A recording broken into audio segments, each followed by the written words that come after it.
hear a number of different recordings, and you will have to answer questions on what you hear. There will be time for you to read the instructions and questions, and you will have a chance to check your work. All the recordings will be played once only. The test is in 4 sections. At the end of the test, you will be given 10 minutes to transfer your answers to an answer sheet. Now turn to Section 1.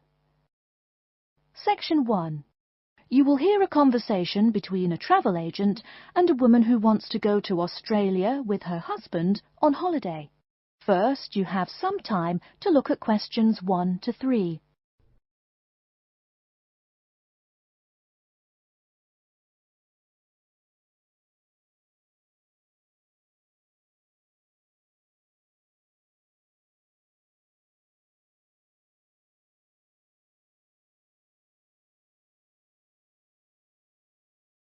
You will see that there is an example which has been done for you.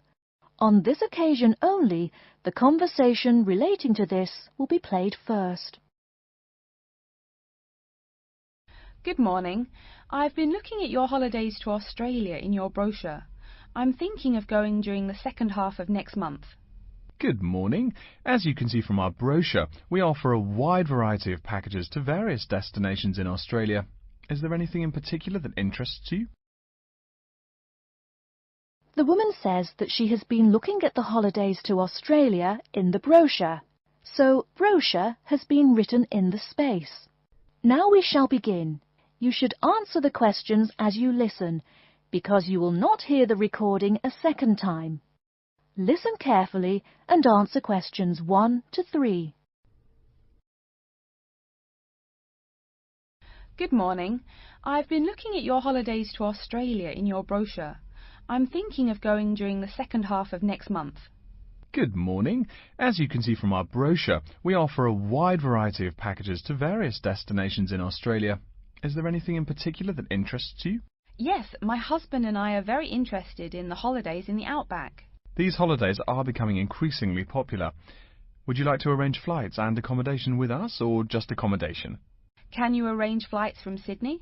Certainly. OK, flights and accommodation then. Right, you said that you wanted to travel next month. Which date would you prefer? I should point out that there are no daily flights available, so if you have a flexible itinerary, that's better. Well, we arrive in Sydney on the 15th of April, and we were thinking of travelling to the outback on the 18th of August. April. OK, there's only one flight from Sydney to Alice Springs on the 18th, so I'll book you on that. It leaves at 10 in the morning, which is quite convenient. Shall I book 2 seats for you? Yes, please. As for your stay in the outback, you can see from the brochure that we offer 3 packages: budget, standard and luxury. The budget package is about $500 Australian dollars, the standard package is about $700 and the luxury one is approximately $1,000, though it does depend on exactly what you would like regarding extras. Which one would you prefer? Well, we can't decide between the budget and standard options. Well, actually, just looking at my computer here, on the date that you want to fly into Alice Springs, there is no standard accommodation available. It's fully booked, I'm afraid. That's okay. We think that the cheapest one should be fine for us. We don't mind roughing it for a few days, and we don't expect to be spending much time at our accommodations. We prefer the outdoors. Right, let's look at the room options. Before you hear the rest of the conversation, you have some time to look at questions 4 to 10.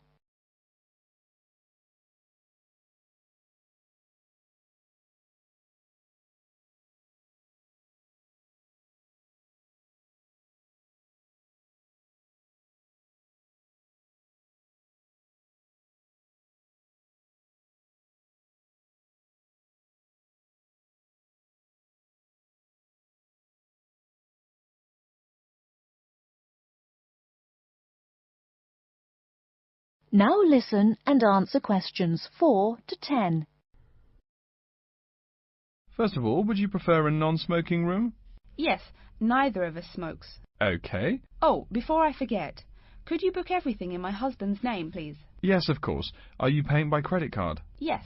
In that case, I'll need your husband's name exactly as it appears on the card. Of course, it's John A. Smythe. That's Smythe with a Y. John, middle initial A, surname Smythe, S-M-Y-T-H. Is that correct? Correct. Thank you. I'll just check the price. The room will cost $100 a night plus $10 tax, so $110 per night in total. Is that okay? Yes, that's fine. Book us for 3 nights, please. Most of the guests like to participate in some special activities and trips while they are staying in the outback. Is there anything that interests you and your husband? Yes, there are several things we'd like to see and do. We'd definitely like to visit the cultural centre. Yes, that's very popular.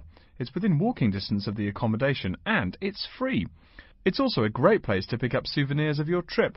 We were thinking about visiting one of the nearby farms. There are 2 farms nearby, a sheep farm and a kangaroo farm. There is also an opportunity to ride camels in the desert. Have you ridden a camel before?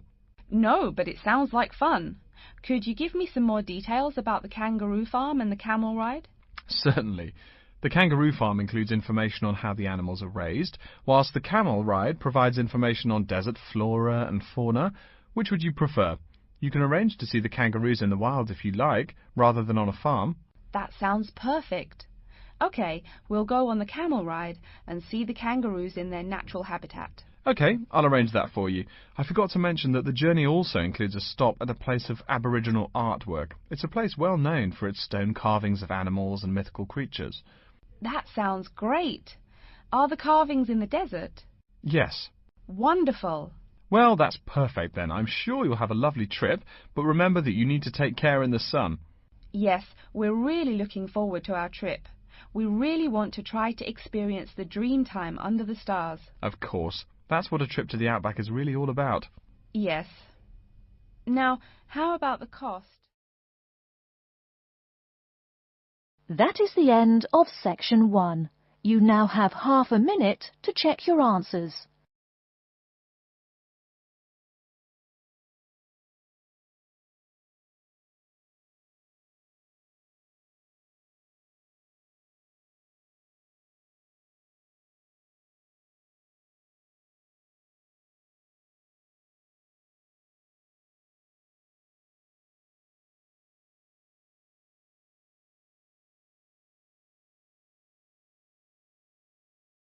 Now turn to section 2. Section 2. You'll hear an announcement which is looking for some volunteers. First, you have some time to look at questions 11 to 15.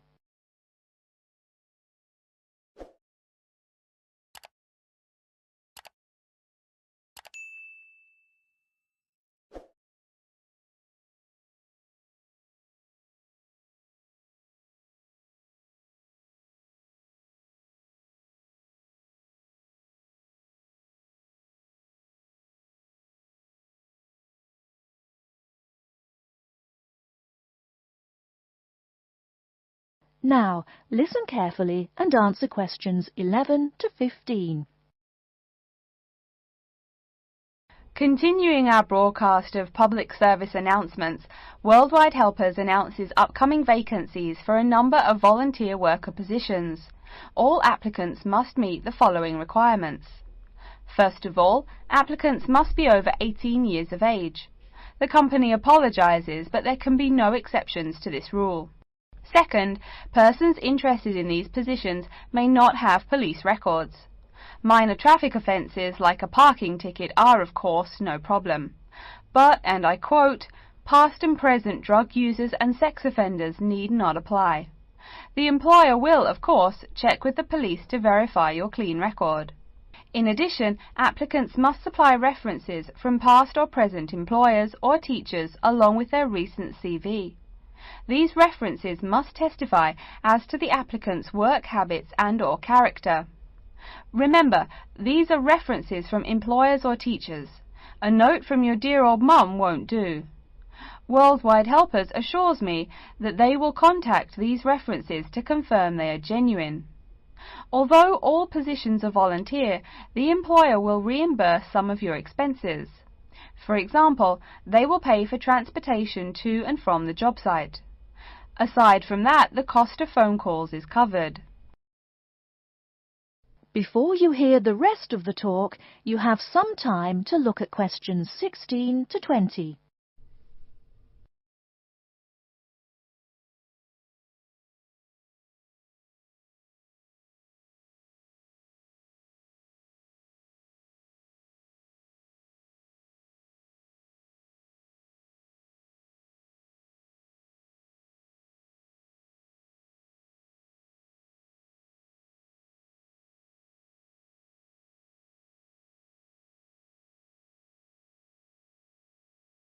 Now listen and answer questions 16 to 20. As for the positions themselves, there are three types. The first involves assisting persons confined to wheelchairs. For this position, volunteers must be physically fit and in excellent health. They must be able to lift at least 150 pounds. They should also have a current first aid certificate from the Red Cross. But the most important requirement is that the volunteer must have his own car. On Tuesday afternoons, the volunteers take their clients to various scenic spots around the city to experience and enjoy nature. If you don't drive, but you'd still like to get involved, the centre has a number of openings for people to read to the blind. Readers must, of course, read English clearly. Persons with no foreign accent are preferred. For these positions, you must be available on Monday mornings. Oh, wait, I see a note here. There is one opening for someone who can read Urdu. Apparently, there is a Pakistani blind person who'd like to hear his or her native language, but the other positions are all in English. And finally, there are a limited number of volunteers needed to care for disabled children. I'm sorry, but the information I've been given does not say how many children or what disabilities they have. In any case, you are needed to care for the children for 1 week in August. Apparently, this will be at the close of the summer holiday. I would guess this involves helping them with the routine chores of daily life. Again, volunteers for this position must know basic first aid, be in good health, and be able to lift up to 75 pounds. All applications for this position have to be submitted no later than Monday, August 8th. Applications may be made either by regular postal service, the snail mail, or by email. The mailing address is Worldwide Helpers, Post Office Box 651, East Surrey, BY8 99C. Please write "Attention Mary Smith" on the envelope. Or you can send email to acrawfor@worldwidehelpers.org. That's acrawfor@worldwidehelpers.org. So get out there and do something good. Okay. Our next announcement is looking for someone to facilitate tiger breeding at the London Zoo. And get this, it's a strictly volunteer position. That means you don't get paid. Oh my God. I'm sorry, ladies and gentlemen, but I just have to laugh. That is the end of section 2. You now have half a minute to check your answers.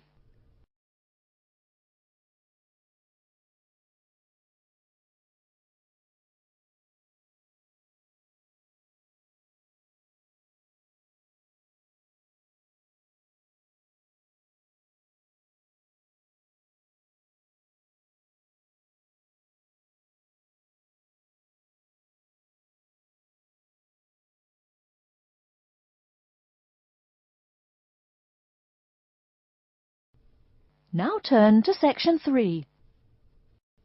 Section 3. You will hear a student called Pete talking to his classmate Dave about the presentation that he will give on environmental science. First, you have some time to look at questions 21 to 25.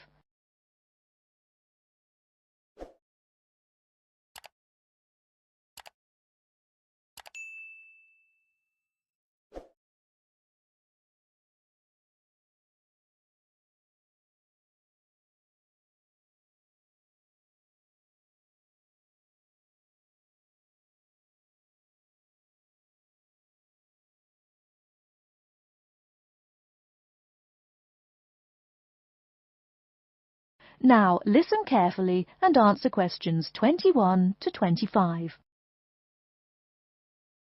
Are you just leaving the library now? I saw you get there at 8 a.m. Yeah, I've been there all day. What for? They hire a cute new librarian or something? I wish.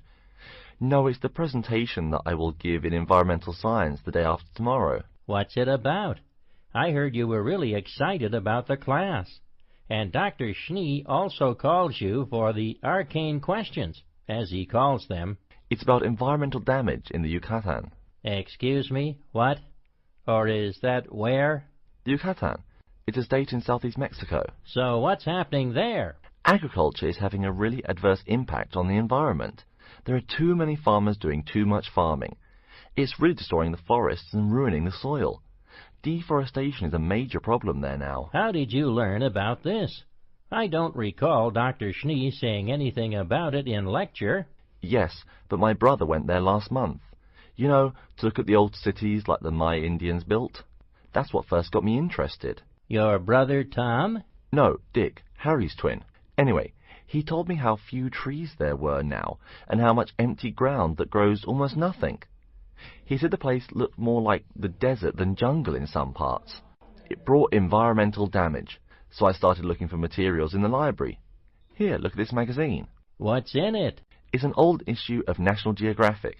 It includes interviews with tourists who have been there in the past few years. It's pretty bad. See the photos? I see the photos, but one or two photos don't prove anything. Then read what the article says. Right there. The first thing it points out is how soil samples show it's hard for anything to grow there. It says how an area of 21,000 square kilometers has lost most of its forest in the past 10 years. See, there are graphs.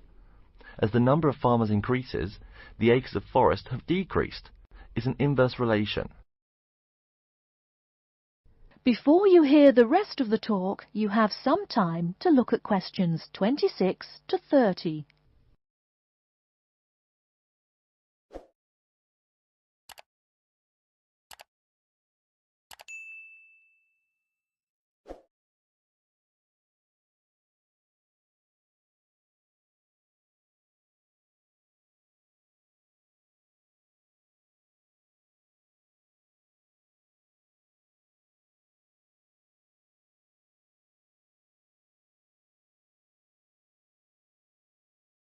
Now listen and answer questions 26 to 30. So, how big is that state? I'm sorry, but I've never really learned the metric system. It's bigger than the state of Massachusetts. That's shocking. Anything else? There's lots of else. Scientists say there's a growing area of about 10.5 square kilometers where nothing can grow at all. It's like the beginning of a desert. Oh, yes. What Dr. Schnee called desertification. But why can't anything grow there? I've never really studied soil chemistry. I'm just starting to look into that subject, but my sister Marie is a geologist, and she says the problem is that the soil has too much saline, with no plants helping to adjust the chemistry. Apparently, that's a common problem with soil types throughout the areas with rainforest. Once you lose the plant cover, it's difficult to bring it back.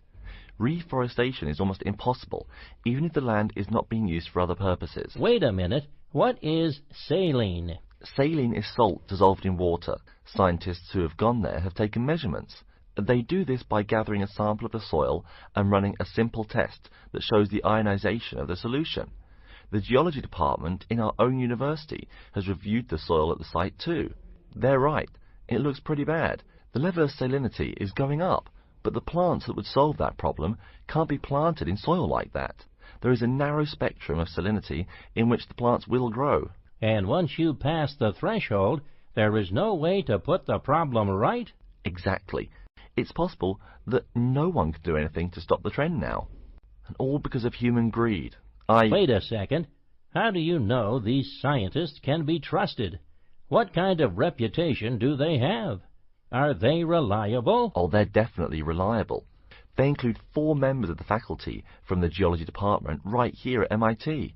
Here, study these photographs and check the damage yourself. That's what Dr. Horst, who wrote the book here, did. He's newly appointed, but Dr. Schnee said that he's brilliant. So, where are you going now? I'm headed over to the geography department to borrow a map for my presentation. You know, this whole problem could have been avoided. The farmers there in the Yucatan. Pete, What? go take a break. Leave some studying for the rest of us. That is the end of Section 3. You now have half a minute to check your answers.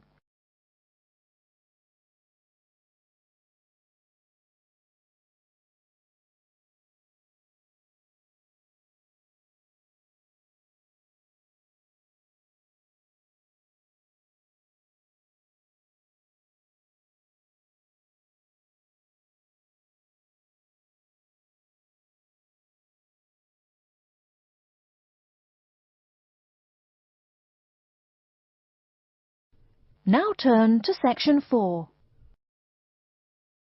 Section 4. You will hear a lecture's introduction to Insect Biology 101. First, you have some time to look at questions 31 to 40.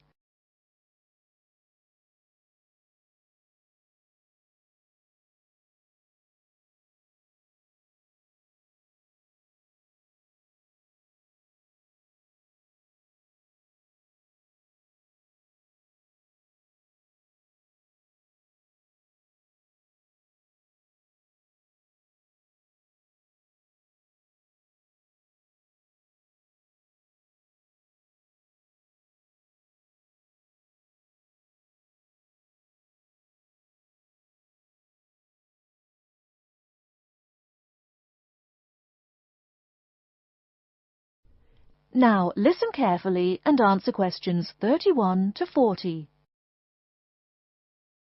Good afternoon and welcome to Insect Biology 101. I'd like to begin this course with a few remarks about good insects and bad ones. Bugs are all around us, and that's both a benefit and an annoyance, sometimes maybe even serious harm. First, let's talk about the good things that insects do for us. Probably the most important insect for humans, and maybe for all other life, is the bee. Bees help plants in the process of pollination, and thus are necessary to most flowers and fruit-producing trees. That is, they carry pollen from male flowers to female. If it weren't for bees, we'd have very few food plants and no fruit either. In fact, there would be no we. No less a thinker than Albert Einstein pointed out that, without bees, humanity would be dead within a year or less. We'd starve. It's that simple. That should maybe make us just a little humble. A little less dramatic is the fact that bees also make the honey we eat. Moreover, they produce beeswax, which is useful in candles and is also used as a first-rate furniture polish. Sure, these may not be vital to our lives, but they can serve as reminders of how important bees are. That's a point I keep coming back to in this course. Though, in all fairness, I should point out that butterflies aid in pollination as well as bees. Now, here in Michigan, what's the worst part of summer? Yep, that's right, mosquitoes. But I'm talking about helpful insects, right?